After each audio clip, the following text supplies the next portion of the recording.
Welcome, everyone, and thanks for joining us on today's panel discussion webinar, The GRC Evolution of Digital Enterprises with Convergence of ERM and Cybersecurity, brought to you by the IT GRC Forum. The IT GRC Forum produces educational events for the governance, risk management, and compliance community, and we provide free market intelligence to all of our members. If you're not already a member, you can register at www.executiveitforums.org. I'm Kelly Vick, the host of today's program, and it's my pleasure to introduce today's speakers. We welcome back Colin Whitaker as moderator for today's session. Colin is the founder and director of Informed Risk Decisions. Colin's been instrumental in driving forward a risk and security strategy for payments over the last 15 years. After retiring from the military in 2001, he took the role of head of security at Apax.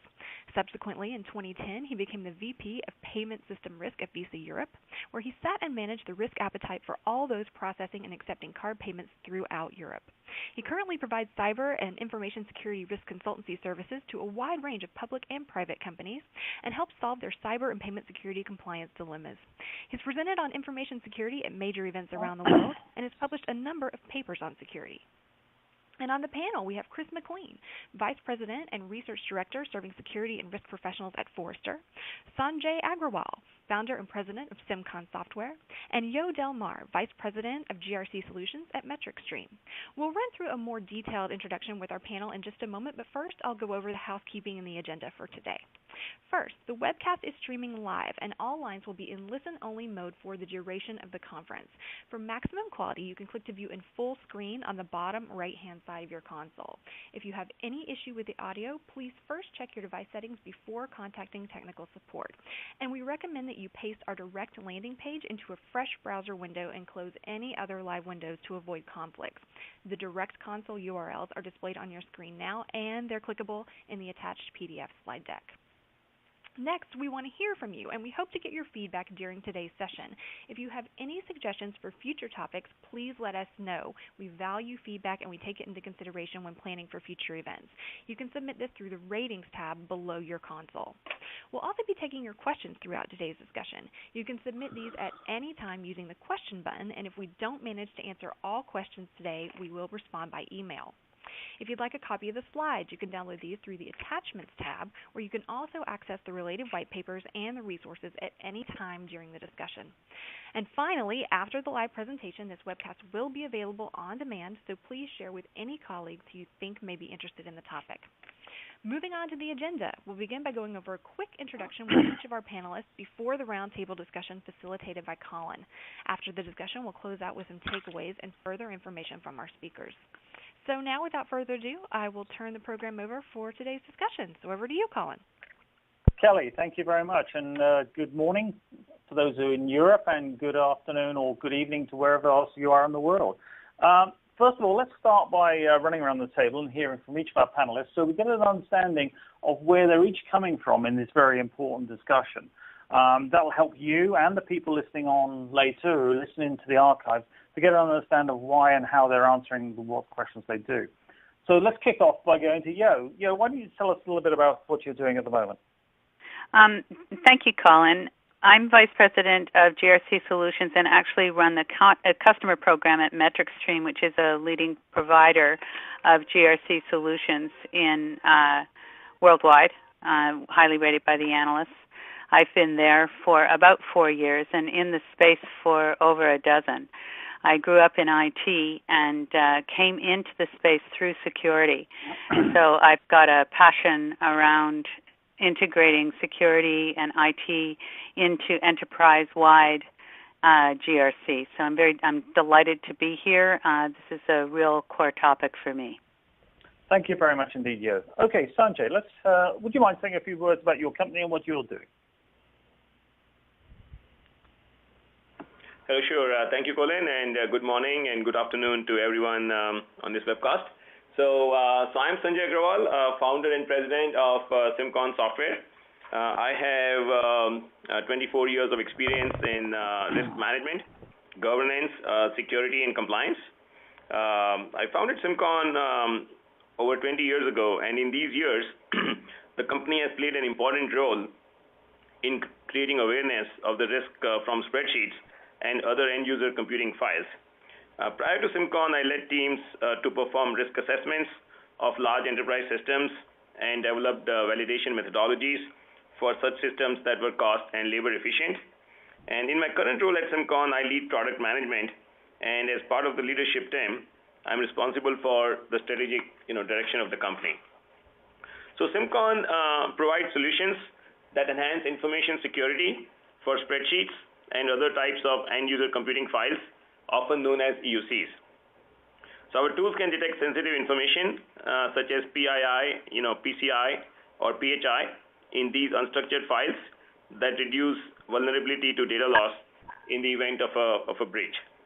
And these tools also offer GRC capabilities for all three lines of defense to identify, control, and monitor EUC risks. So over all these years, we have developed deep domain expertise in all the different EUC file types. So we have more than 50 employees and offer global 24/7 customer support. Okay, thank you very much, Steve Sanjay. I think it's important we always understand what the broader landscape is all about. So we're very fortunate to have Chris from Forrester on board. Chris, would you like to tell us a little bit yourself and some of the research you're doing on Forrester? Yeah, absolutely. Thanks, Colin, and thanks everybody for joining us. So again, Chris McLean, I'm a Vice President and Research Director here at Forrester, and I've been leading the GRC coverage here for about 10 years. And I also lead a team of analysts that cover everything from security, strategy, metrics, organization structure, audit, compliance, risk management, ERM, social risk, you name it, a lot of different areas that we cover here. From the GRC side, most of my job is working with heads of risk and heads of compliance to build better programs, whether that's helping them with their organizational structure, better use of technology, better processes, again, you name it. We cover a lot of angles here. So my perspective is mainly looking at how technology vendors are helping support these large companies in their efforts to build more formal and more effective governance, risk, and compliance practices. Thank you for that, Chris. I look forward to hearing some of your insights later. We're going to pause here, because we're going to put on the slide everyone's headshot, title, and affiliations, so at least you know what our ugly mugs look like, all except Yo, of course, so you know who's actually speaking and where we're coming from. I want to remind everyone who's listening to this call, this is very much an interactive session, where you have the facilities to ask questions of this great panel we've assembled for you. So please don't be shy. Use the question tab liberally, and I'll field your questions into the discussion as we go along. I'll be monitoring consistently for your input, so please don't be shy, come forward. But first of all, I think it's important in trying to kick this issue off about GRC and cybersecurity that we try and put it into the broader context and the broader cybersecurity landscape. And I think there's no one better to speak to about that than Chris. So, Chris, would you like to tell us what you're seeing out there and what people are experiencing in terms of how the size and scope and scale of risks that cybersecurity presents are now impacting on people's ability to conduct the whole scope of GRC responsibilities from their own organization to their third parties and supply chain that they have to deal with? Yeah, a couple of things that are happening in business that are driving a bigger concern here. What's funny for me being around information security for the last 15 years or so, the challenge for CISOs and those type of roles has always been, how come the business isn't paying attention to us? How come people don't understand that cybersecurity is an issue or information security is an issue? And that has completely flip-flopped over the last 2 to 3 years. Now everybody is asking questions. It's showing up on TV and in movies.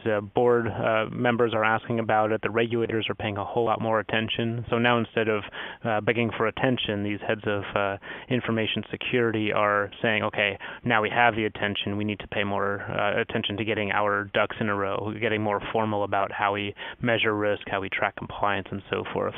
And I think a big reason for that change, if you look at just what's happening in business in general, basically whatever industry you're in, whatever geography you're in, whatever size you are as a company, you are a data company. Every company is a data company. Every company is a technology company, and it doesn't matter if it's a retail company, grocery chain, apparel, tech company, telco. Those are all information companies. So how they collect data, how they use data to make more personalized engagement with their customers, all of those things rely on the good use of data and technology. Well, you can't do that unless you're able to protect that data and protect that technology. So the CISO immediately becomes more important in protecting the strategic advantage of the companies that are trying to keep up with these digital disruptors, these upstarts that are disrupting entire industries. A big bank, a big insurance company, big retail companies, if they're not using data well, if they're not using technology well, they are being disrupted by more agile companies that are starting to take over the market and again, disrupted. So again, that CISO immediately becomes more important in that conversation. Chris, that's an excellent starting point, and I love the concept of the CISO being the protector of strategic advantage. That's a nice selling point. Perhaps I ought to put that on my marketing tour in the future. But in order to do that and maintain strategic advantage, they've really got to understand how they are managing risk within their environment. That's where GRC comes into play, amongst their tools and capabilities, the policies, everything else they have in place to actually preserve that strategic advantage and preserve the information that they're relying on. So, what are the key technology and process considerations and perhaps some of the best practices that you're seeing out in the market when it comes to employing GRC capabilities within enterprises? Well, taking off from what Chris was talking about the complexity and what we're seeing across the landscape, organizations are relying on a complex global delivery system of different ecosystems that increases risk across the enterprise and into the extended enterprise. There's many, many moving parts. And the new and disruptive technologies that are being introduced into the market every quarter really change the attack surface. So we're seeing a real need for the convergence between enterprise risk, operational risk, IT, and security risk frameworks. The reason for this is that stakeholders really just need to see these risks in context.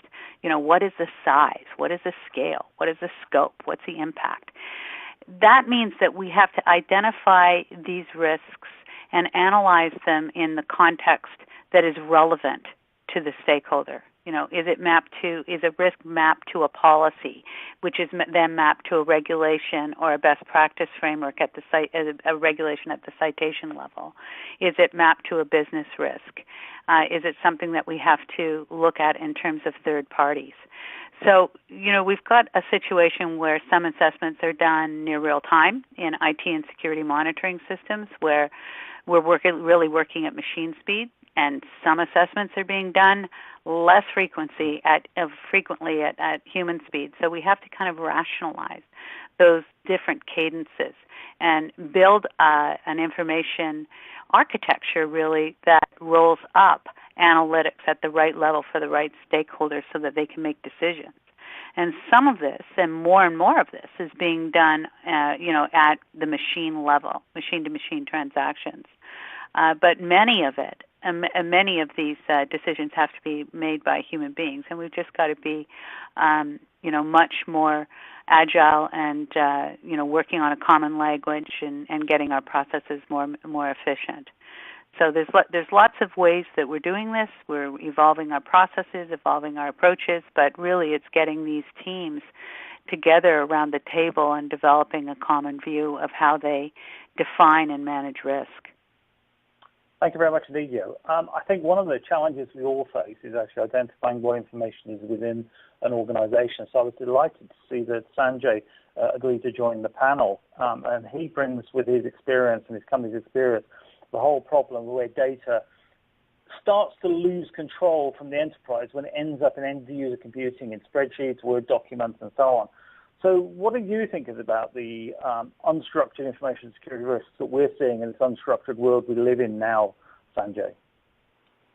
So, one of the biggest risks that we see is the presence of sensitive information in end-user computing files.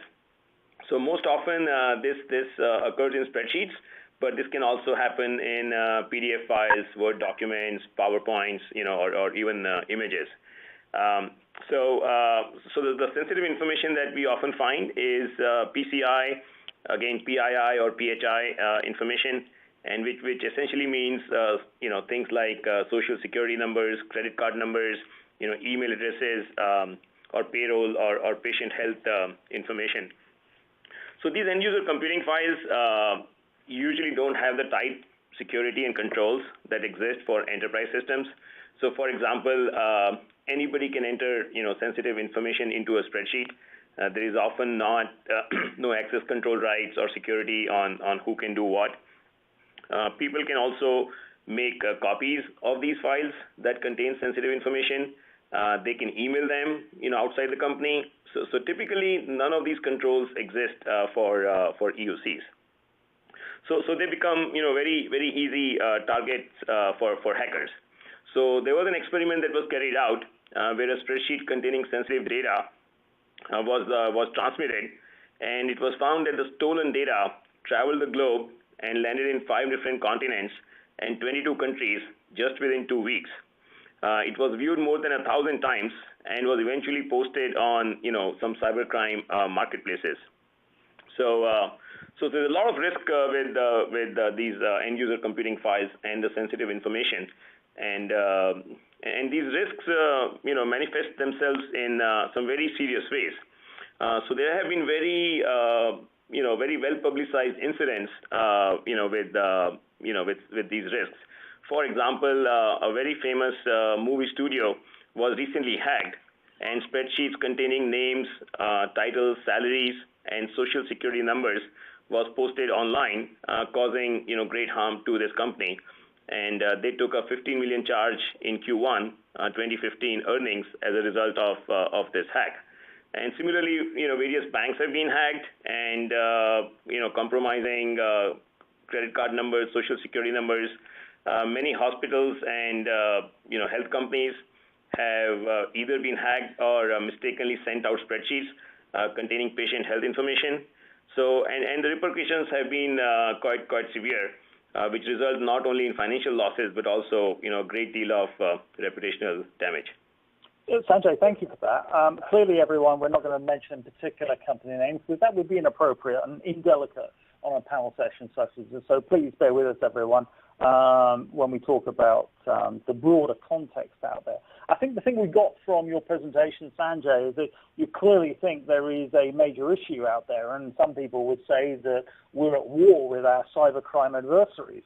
I think one of the challenges we face, particularly in your space with end-user computing, is that everyone has end-user computing both at home and work, and increasingly the work and non-work life is blurring with web, social media, and mobile context, as well as the media types you're dealing with in your which your company is charting to address.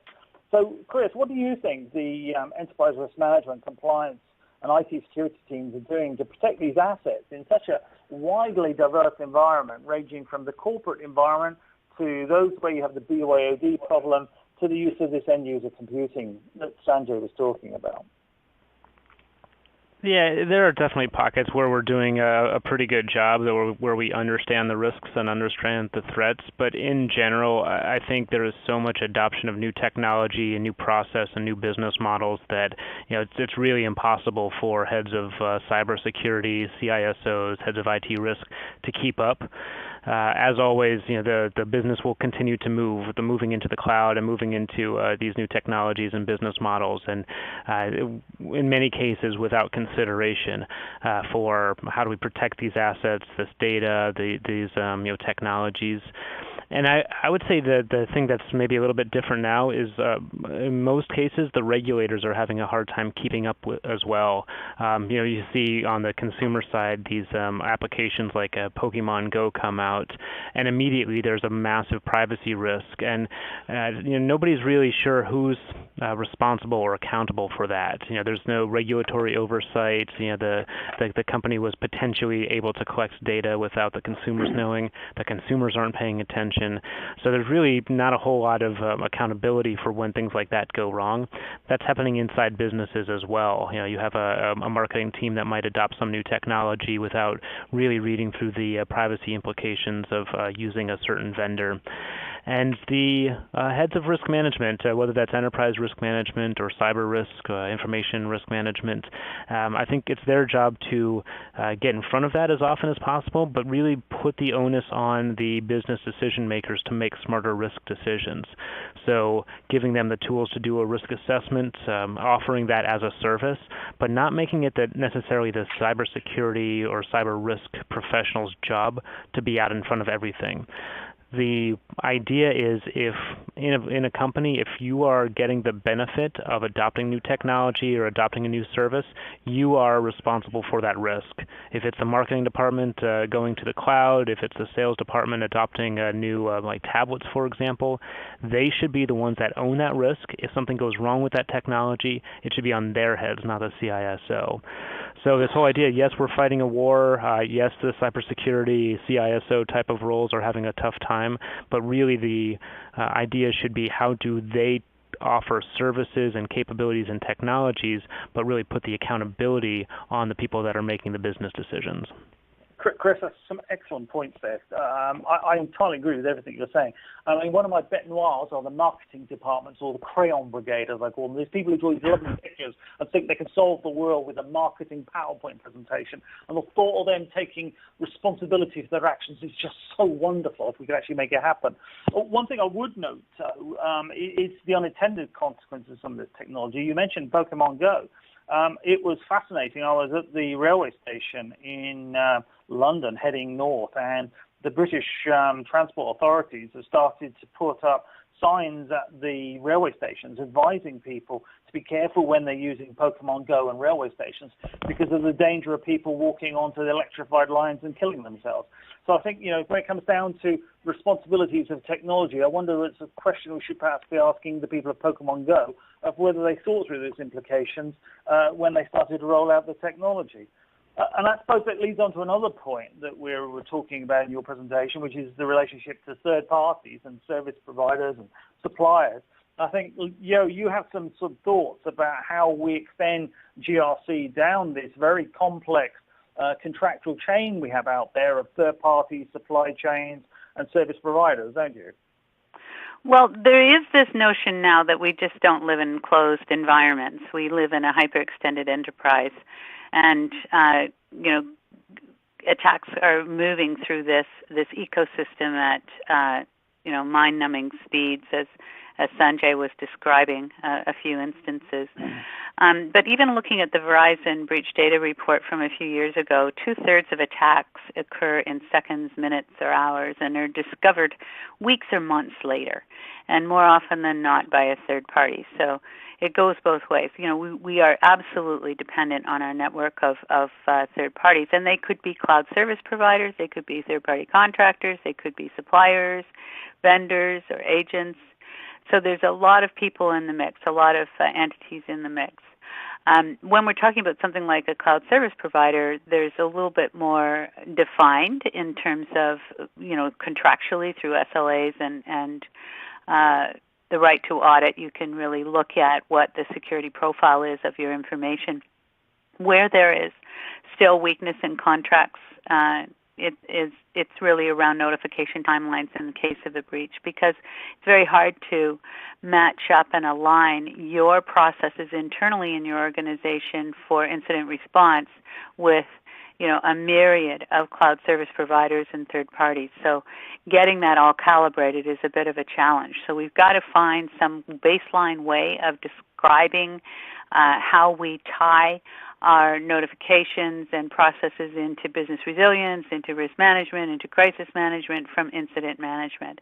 And that's very much in its infancy. Very few companies have cracked that nut, and it's really, a matter of continuous improvement now. Most are at a pretty immature stage.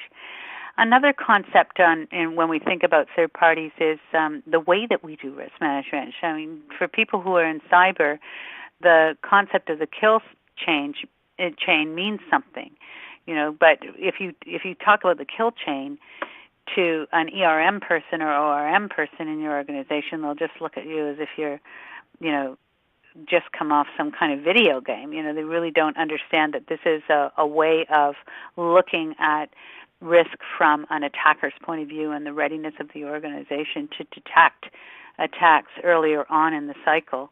So, we have to get together and get better at prediction. We need more predictive analytics. We need a proactive approach. And we really have to get much more visibility into what's happening real time. So that means tying continuous monitoring and assessment processes across the ecosystem together so that we can respond to events and really have much more confidence in this wider ecosystem. We're seeing this happen in industries for the critical infrastructure. There is a whole movement afoot in BFSI and financial services industries, and Colin, you know this from your work in payments, that there just has to be the ability to build resilience and protection in at every layer. And you probably have some thoughts about that. But if you think about that as being a kind of a macrocosm of what we're doing at the enterprise level in our own little networks, you kind of get a sense of how profound and complex this is. So we do have to keep thinking in terms of business impact. We have to think about appetite in which the board sets, how much you're really willing to take on, and then cascading all of that down through our systems and across our systems. But, it's not an easy nut to crack, and we are behind.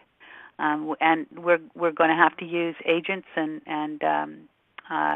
in artificial intelligence and machine-to-machine transactions to get us out of this deficit, I believe. I'd like to hear about Chris's views on that too. But I think that we're going to evolve to the point where we have to do that. It's not something that human beings can get their arms around and do well. Okay, we'll come back to that with Chris a little later, but thank you for that. There's lots of themes there that I am entirely in accord, and certainly, yes, from my experience in the payments industry and more broadly, understanding the relationship of the parties together and their ability to damage each other, not just from a cybersecurity but from a resilience perspective, has always been a critical component of everything we've had to deal with. And yes, many of us have been living the hyper-extended enterprise for very many years, but we're increasing that because of the way we're using cloud computing. Before I go on to my next sort of question, can I just remind the audience that we'd love to hear your sort of questions.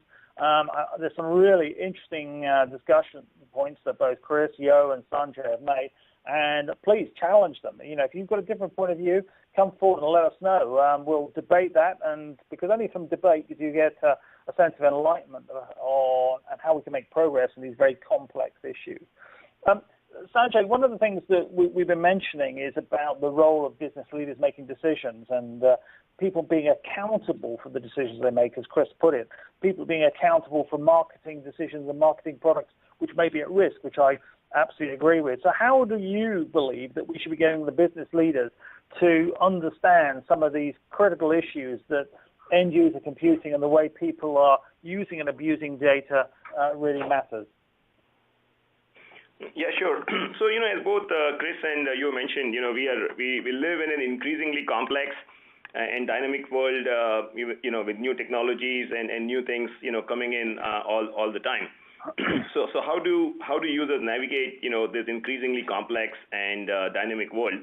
So a lot of the data and their day-to-day job that they need to do, it ends up in end-user computing, such as spreadsheets. So that is how a typical user makes sense of the world and things that are changing around them and get the job done, because they're very quick and very, it's a familiar tool, it's very quick, it's easy.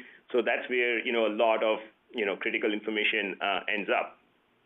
So as far as business leaders, increasingly the experts agree that a cyber attack is not anymore a question of if, but when. So rather than building bigger and better firewalls, you come to a point where there is not much of a return, and you think that, okay, if I'm going to get hacked, what are my most critical assets that are going to be at risk? And when you do the analysis, EUCs are pretty much at the top of the list. So it's something that it's an issue that needs to be addressed and can no longer be ignored. So that's the first thing, and secondly, it's something that has to be integrated with ERM. It's not just IT that can do it. It has to be, it has to affect all 3 lines of business that need to be involved with this. So in fact, in the FS world, the Basel Committee's 2014 report on operational risk already identifies cyber risk as a potential scenario for operational risk. So increasingly, the cyber risk has to be integrated with enterprise risk management. So specifically with regards to EUCs, the business is at the front line because they are the ones that are adding sensitive data to the spreadsheet, to the other EUCs. So there need to be policies and procedures in place on what is acceptable or not, the security around that data, monitoring and audit. So all the classical GRC elements. So from a tool perspective, one way that we, get the business buy-in is to do an inventory, of all the EUCs. So that's a quick, easy way of, running scans on your network, collecting the data, and seeing how many EUCs have sensitive information. So usually what we find is not only a large number of EUCs that have sensitive information, we also find other kinds of data integrity issues, such as errors, broken links, and hidden information, which can all be very concerning. So once you do your inventory and collect all this data and present it to the business leaders, it's a pretty clear-cut case of something that needs to be addressed. Sanjay, thank you for that. I was on mute there, and I apologize about that. I think you're absolutely spot on. Presenting the evidence to the senior executives is actually the way of actually solving this problem. One of the challenges I think we're going to get in the future, and you may want to comment on this later, is the whole issue of extending end-user computing consideration to some of the business intelligence and business information objects we have that actually query data within our business intelligence databases. And those are giving me increasing concern in the future. But one of the questions we've got from our audience, which I think is very good, and I'd like to push this towards Yo, is with shadow IT, which is where people are buying IT technology and services on their corporate credit cards and building them as travel expenses, for example, how can ERM integrate cybersecurity when sometimes the IT groups are totally unaware of where cloud applications, spreadsheets, these free-for-use or easy-to-buy additional services are out there on the internet? What do you think, Yo? This is a huge problem, and we're seeing more and more the business going out and really engaging in the extended enterprise in just that way. And the response, the way to manage this is really to get a governance program in place across your company. And we're seeing this more and more, that a group, groups of stakeholders are coming together, led by leadership, by executives, and involving business SMEs and IT and security as well. Business is going to go off and do this. It's just the way of the world. It can't be stopped. It's the horse has left the barn. But what we can do is raise awareness and build programs to manage our GRC ecosystem. So if we really look at it, the technology is probably less than 30% of a program. You want to think about people, process, and what is the scope of GRC across your organization? What kind of policies and process have to be put in place? What is the maturity of different business units? What kind of technologies are they going to start to leverage? How do we build security in as opposed to bolt it on? How do we get a lot of this monitoring done in a kind of automated way? So until we get the awareness up to a certain level that people understand that, security concerns are orthogonal to IT, they are actually embedded in every part of the business process, we won't get much movement. So we're seeing these real virtual teams coming together, stakeholder communities, to run GRC as a program, people, process, and technology. Okay, Yo, thank you for that. I mean, I actually agree with you. I mean, when it comes to things like shadow IT, one of the best ways of detecting that is because people buy on their corporate credit cards, which, given them for business expenses, is monitoring their corporate expense profiles and what businesses they're going to. And actually, that's one of the most effective ways of determining where cloud IT and shadow IT may be coming from or going to. Sanjay, do you have any perspectives on shadow IT, given that a lot of the shadow IT may actually be developing applications and capabilities that you would be concerned about? Yes. So what we have seen is that when we talk about, in the context of end-user computing, when customers approach us and we talk to them and we ask them generally, if they have any estimate of how many files or documents they might have, and they don't have the foggiest idea, how many EUCs might exist in their organization, and some of them venture a guess to us, and sometimes we need that for estimation. And when we actually go in and do the inventory, it's often 10 times or even 100 times more than what they had estimated. So it's really a big problem. There's tons of end user computing files out there. Companies have very little idea how many of them exist. Some of them haven't even been used for years, and they're just sitting there consuming expensive disk space, and they're being backed up every night. So there is a lot of shadow IT in terms of end user computing, and it is a big problem. So therefore we suggest starting out with just running an inventory and seeing what you got, and from there on you can develop mitigating strategies and figure out what needs to be done. Thank you for that, Sanjay. Chris, have people like yourselves in Forrester and other research companies actually done any significant research on shadow IT to understand the level of concern it represents? Absolutely. That's across all of our business technology roles. We have entire teams of analysts that cover infrastructure and operations, enterprise architecture, application development. All of them are looking at the trends toward people bringing in their own technology, the expectations of the workforce that the technology that they use is better than what's being provisioned by their enterprise. It's faster. They're more used to it. They're able to keep up with newer technologies faster than, in many cases, than their IT organization is.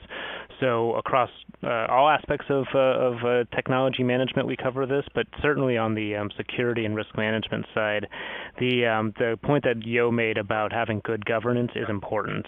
The awareness is one thing, getting out the message that as a company, your job is to help protect critical assets, including intellectual property and then customer data and so forth.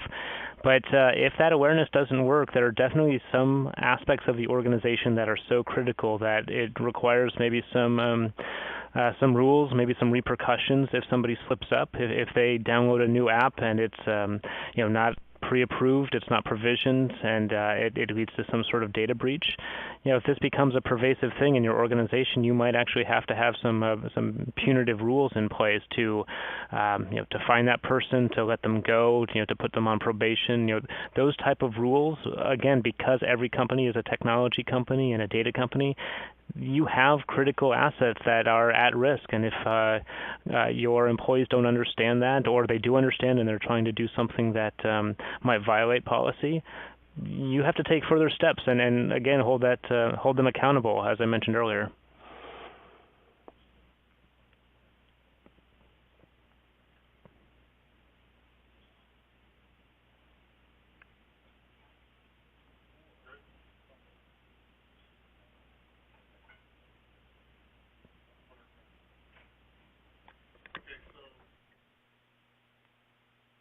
Hello? Colin, are you on mute?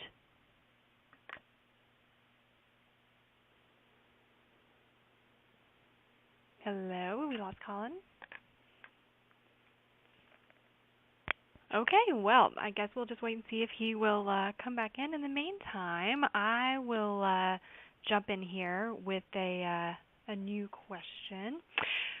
Chris, can I throw one to you? How important are next generation GRC systems in providing a 360-degree view of risk by leveraging visualization and analytics continuous monitoring?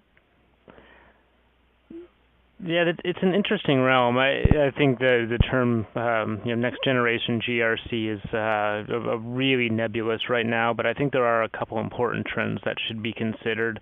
There are companies out there, there are vendor companies out there that are getting a whole lot better at helping in things like monitoring third parties, doing digital risk monitoring, where you're scouring social media, where you're scouring dark web and deep web, looking for different types of threats to your organization, whether those are operational threats, whether they're fraud, whether they're potentially physical. People may be trying to organize protests or attacks. All kinds of data out there exists related to risk management, and there are certainly ways to start bringing that data together to have a better idea of what that risk exposure looks like for your company. Whether that's more physical risk, more let's say severe weather patterns, whether that's attackers, hackers, and so forth. So I'm actually not sure if that's what people mean by next generation GRC. I don't have a lot of clients that are using that terminology when they're looking for GRC solutions, but I think that's an important trend that we'll see over the next 5 years is this idea that you can get better at pulling all this data together and using that for analytics and potentially visualization of risk. But I would say first and foremost, having those processes in place, that governance that Yo mentioned, having the oversight, that accountability that I keep mentioning every time I'm able to talk. That I think having those in place will be more important than that next generation GRC analytics. Because technology will be always moving faster than we can keep up with, you have to have the governance first before you know what kind of data you need, what kind of rules you have to set, what kind of policies are going to help you manage that risk. Thank you, Chris. I apologize if I dropped off there. It's the problem of trying to distinguish between the mute button and the hook button, so I apologize. A little bit of finger trouble here in UK on a very sunny Thursday evening. I think this issue of next generation GRC, is it something that perhaps people are talking about because of the way that they're trying to promote the concept of GRC to senior executives and leaders who are trying to find new ways of solving this problem or getting more money in the budget? Is it a marketing term, for example, Yo? Yes, I think it's very much a marketing term. We're trying to differentiate against, systems that were very point solutions or very narrowly defined as platform suites from 5 or 10 years ago to this new sense of a GRC ecosystem that is able to take in feeds at the right cadence from different IT and security and third-party monitoring systems, and some of the social media and other scraping apps that are out there that Chris was mentioning. So it's we're seeing this overlay of many different types of technologies that can feed into a kind of central brain of GRC that provides a kind of a platform that does the contextual analysis and allows you to see the size, scale, and scope of risks, and is able to look at not only structured but unstructured data and vast amounts of data and bubble up the things that are relevant. That's a very different architecture and approach. It's an enterprise-wide system than what we were seeing 10 years ago for solutions that support SOX or audit or some of the policy management systems that might not have been connected in any way. So, with this rather networked view of GRC comes the need for the governance and program. But again, it starts with the board, and very much a part of next generation GRC, I believe, is the board awareness that we're all realizing is there now. But the board has the responsibility to set appetites, which we then translate into tolerances or guardrails. And we translate those also into tolerances that are understood by technology systems. So while the board engages through a shareholder lens, and they're really thinking of PE multiples and some of these other factors that don't make any sense to us in IT or security.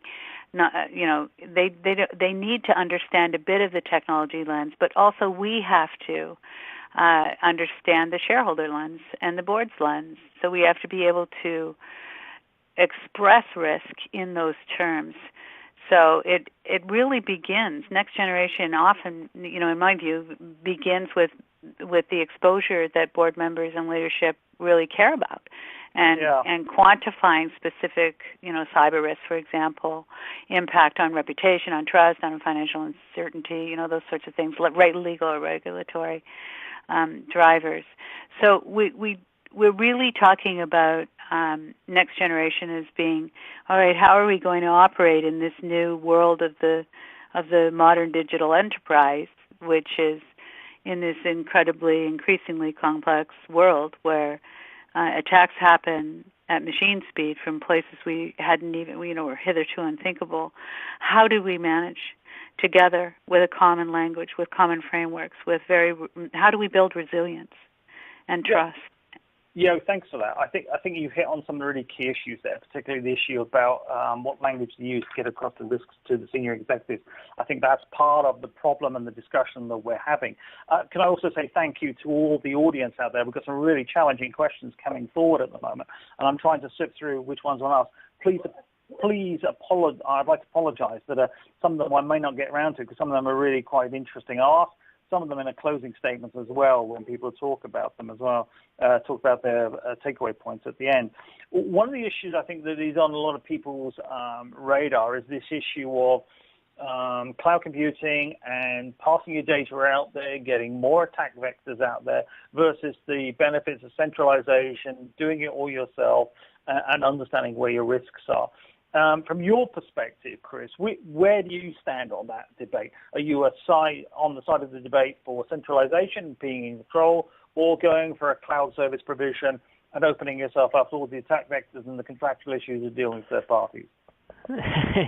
I'm not sure it's an either-or debate, but I would say... Come on, Chris. You've got to jump off the fence here. None of the consultants on the fence, like. Jump off the fence. There has to be decentralization. You need people that know their subject matter and their function better than anybody else to be able to do their job. So as a head of risk, a head of compliance, a head of audit, a head of cybersecurity, a CISO, you have to be better at orchestrating all the different types of controls, contingencies, and oversight that allows the business to do their job as well as possible. That is, let the marketing team use the newest, latest, and greatest technologies to win, serve, and retain customers, to increase engagement, to increase loyalty, brand value, and revenue. You have to let the finance team have better data, better accuracy, use business analytics and predictive analytics. You have to have all these different functions do their job as best as possible, and that's going to require security controls pervasive throughout your cloud systems, your SaaS systems, your telco, your consultants, your third parties, all these different aspects of your business that's becoming more complex, that's becoming more distributed. You have to figure out how to insert oversight and controls throughout each of them. And you will have to have centralized oversight, so you have your risk thresholds and tolerances, you have risk reviews, and that becomes part of a key part of your strategic decision making as a company. But the actual, the first line of defense and even second line of defense, the people that are engaging with these different functions and engaging with customers, they need to do a good job with controls, and then you need to bring that data together so you're making better decisions to protect your organization holistically as well. Thank you for that, Chris. I mean, I'm certainly the one that comes down on the fence very much on. Unfortunately, I wouldn't have said this a few years ago, go down on the cloud side, particularly for enterprises. If you haven't got the skills to adopt a holistic enterprise risk framework with good governance, good risk management to manage all your disparate partners or manage your own infrastructure, then give it to a third party who has some of those skills and manage it as a contractual deliverables. That's a very out of their statement, but I think it's where a lot of people tend to be going these days. One of the interesting questions I think we've got here, earlier on you were mentioning about whether it's machine to machine or what system interactions might take place and how you manage the speed of response you require. How does that play out, do you think, Sanjay, in relationship to end-user computing? Do you see any tools, technologies, or capabilities coming to the fore which would allow an automated response to dealing with some of the problems of end-user computing presents? Yes, and that is, that's the business we are in. So what happens is when we have tools that monitor all of this activity that's happening with your end-user computing, and whenever there's any risky event, for example, sensitive information is detected, then these tools are set up to create alerts, and the appropriate people are notified. So very much we have tools and technologies that monitor all the changes, and then if there's anything risky or something that would is potentially threatening, then the appropriate people are notified. Okay, thank you for that very much. That's a useful response. Is there anything you'd like to add at a level that you're seeing out there in the marketplace about tools that are helping make these automated decisions that you think are important? I think it's in the end it's going to start to come down to data classification, and digital rights management is going to have to be more pervasive as well for us to be able to identify what documents and at the document level and even at the unstructured data level, because information when it's correlated together, independently sitting, may not be such a big deal. But when you start putting things together and building a profile, then concatenated information really starts to be quite sensitive. So how do we do that correlation? I think that eventually we're going to see artificial intelligence being an overlay here, so that we can tell that if certain information is brought together, not only personally identifiable information, but other information from relatives or from 23andMe or whatever.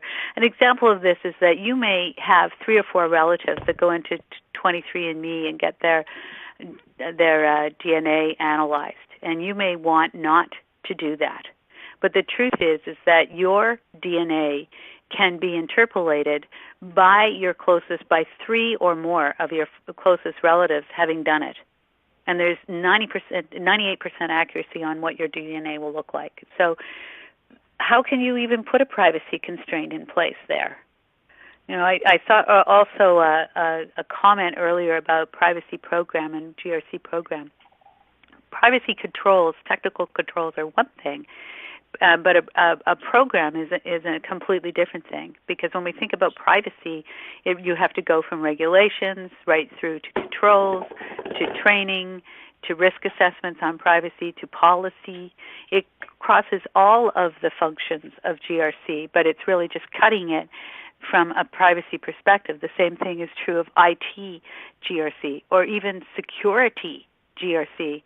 And security is different from cyber GRC. So we all have different dimensions that we're cutting this rather intricate diamond from.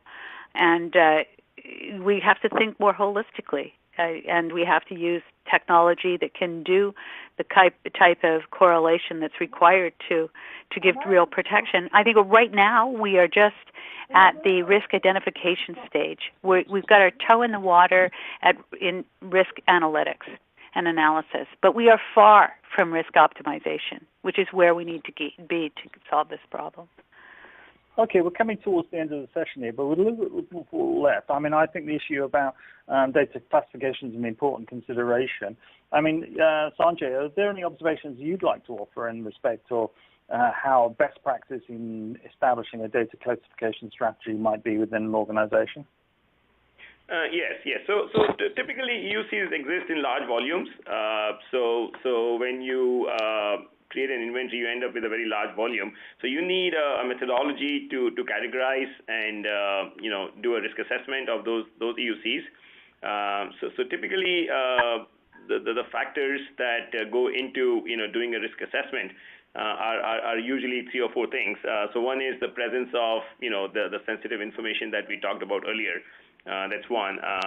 Second thing is the complexity, how complex an EUC might be. And third is how material it is to the business. Like, is it a profit and loss spreadsheet, that contains the top line of the business, or is it just somebody's, holiday schedule, right? So things like that. And also, there's also the expert knowledge. There are some things that you just can't glean out of the EUC.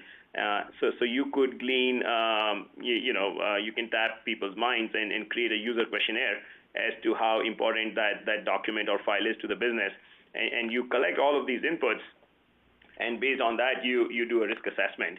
And once you do that, then obviously, then you define the appropriate controls depending on the level of risk.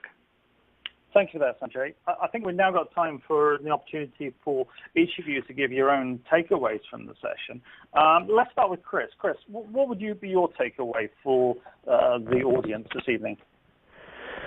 Yeah, it strikes me that when we get a panel like this together, it's very easy for us to talk about all the different frightening aspects of risk and the complications, and all the reasons that you need to change the way you do risk and compliance. And I think I also want to be very empathetic to the people out there that actually have to take this advice and turn it into action.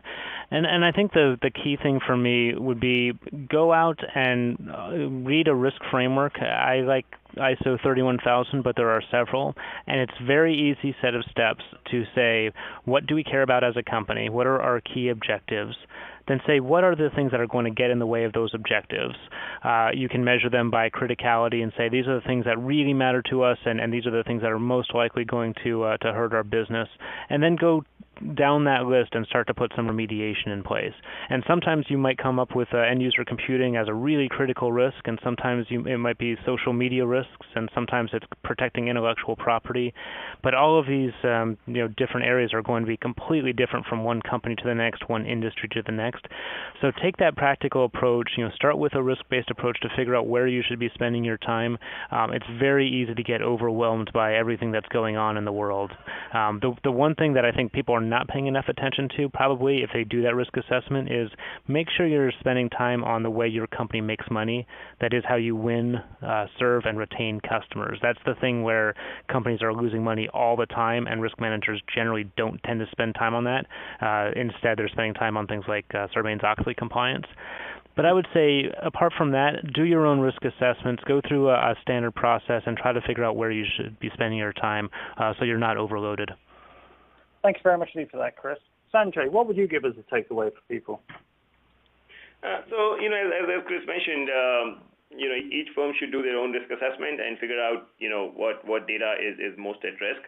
And often you'll find EUCs, again, are low-hanging fruit, and easily hacked into.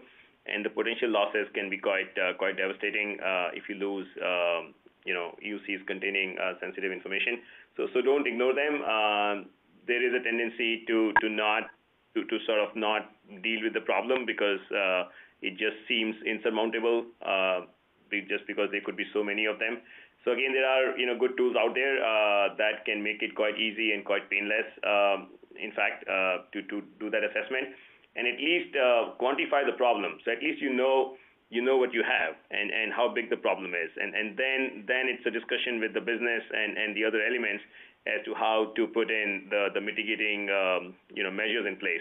But at least you should make a start and quantify the problem. Thank you very much, Sanjay. Yo, what would be your takeaway? And very quickly, two documents which are attached that you can download.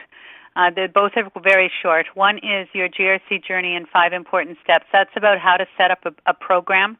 If you come from IT or security, how do you relate to the ERM and ORM people? So it's written from IT and security's perspective into an enterprise-wide GRC program.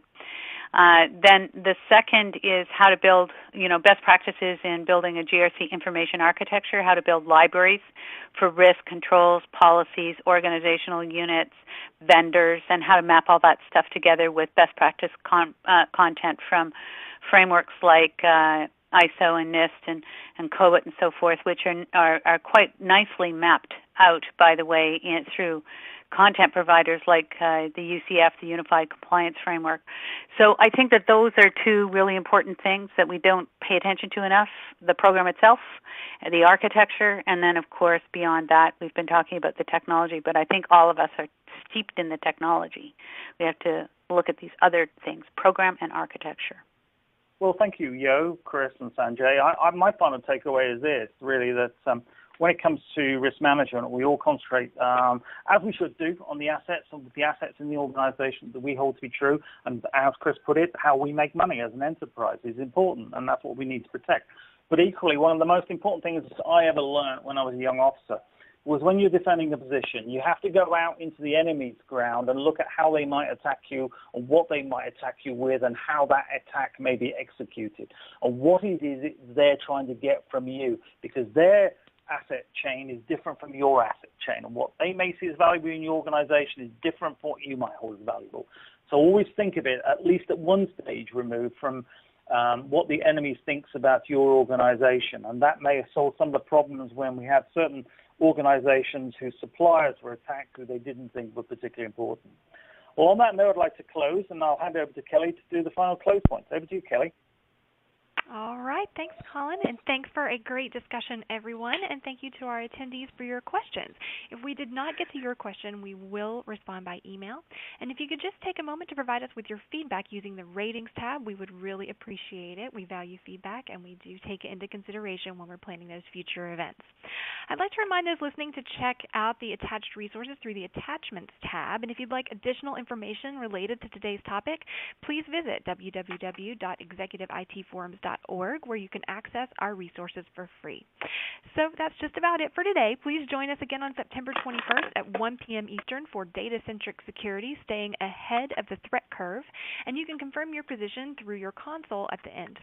I'd like to thank all of today's speakers for joining us, with a special thanks to our sponsors, MetricStream and SimCon Software, without whom this event would not be possible.